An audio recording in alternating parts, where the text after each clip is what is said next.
es un tiempo de bendición. Pastor, ya que te tengo acá, no te voy a dejar ir de visitas y sin decirme, ¿es posible creer en Dios? ¿Se puede creer en Dios? Porque la gente busca a Dios, pero algunos hasta desistieron de Dios, hasta de creer. Y dicen, yo ya no, probé.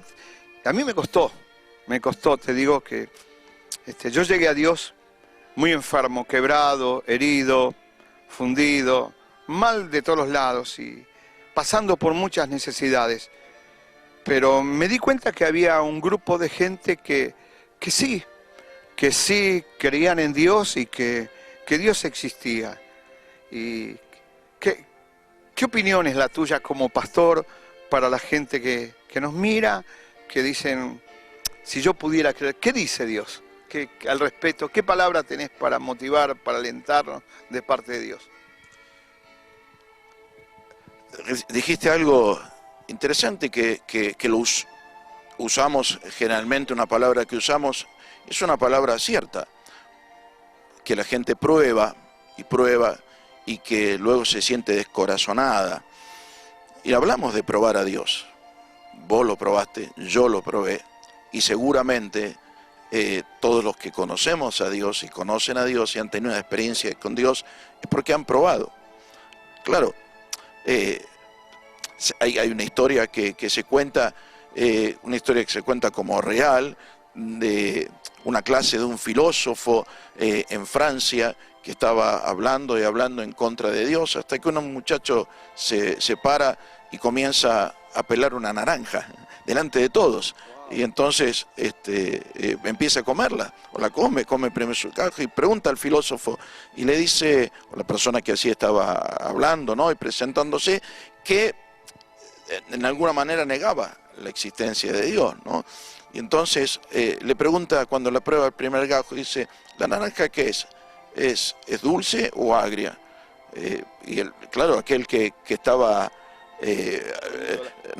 y aquel que estaba escuchando dice, bueno, yo cómo sé, porque quien le hace la pregunta es quien está comiendo a quien está dando esa charla. Entonces le dice, ¿y yo cómo sé que si es agria o dulce si no la probé? Bueno, así le está pasando a usted con Dios. Usted no lo probó a Dios, entonces no puede hablar de Dios. Y los que probamos a Dios, y si Dios hay algo que quiere hacer, es que creamos en Él. Si hay alguien que está interesado, y cuando uno abre su corazón a Dios, porque aún el Señor mismo oró a su Padre, los que conocemos la Biblia, la Biblia nos revela una oración íntima de Jesús, San Juan capítulo 17, que dice, Señor, para que el mundo crea. Si hay un objetivo de Dios, es que la persona pueda creer, y hasta aún Dios nos ayuda en nuestra incredulidad, porque tendemos a ser incrédulos, y tendemos en función a las dificultades, y a probar, y a estar desesperanzados, y a tener esas cuestiones en donde nos quedan con ganas, donde se nos llenan de vacíos. Dios está para ayudarnos a creer en Dios, y decirle a todos los que nos escuchan, y decirte a vos que sintonizaste la televisión y que están necesitando creer en Dios. Si hay alguien que está interesado en que vos puedas creer en Dios, es el mismo Dios, es el mismo Jesús.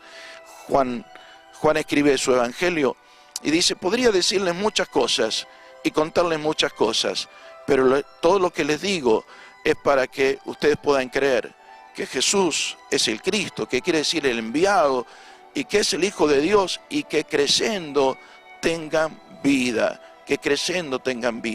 Entonces, una cosa es creer también en Dios, y creo que quizás muchos que nos están escuchando creen en Dios, pero yo te animo a que le creas a Dios, y le puedas creer a Dios, que tu vida sea una vida continuamente creciéndole a Dios, viviendo el Evangelio, viviendo su palabra, desafiándote a decir, bueno, Dios, si decís lo que decís, yo quiero vivirle, y creciendo a su palabra puedas tener vida.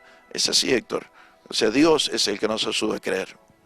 Sabes que meditando esta mañana en las cosas de Dios cada día en mi devocional, justamente Dios me acompaña con algo de esto, donde Juan el Bautista me lleva, donde Juan el Bautista preparó el camino del Señor y preparó el pueblo, es decir, lo preparó para que puedan creer en Dios, porque no es fácil, es realmente de salir de un lugar oscuro a la luz, a algo imposible, a una realidad cuando uno se encuentra con Dios, que las cosas comienzan a tener un cambio, un giro en la vida.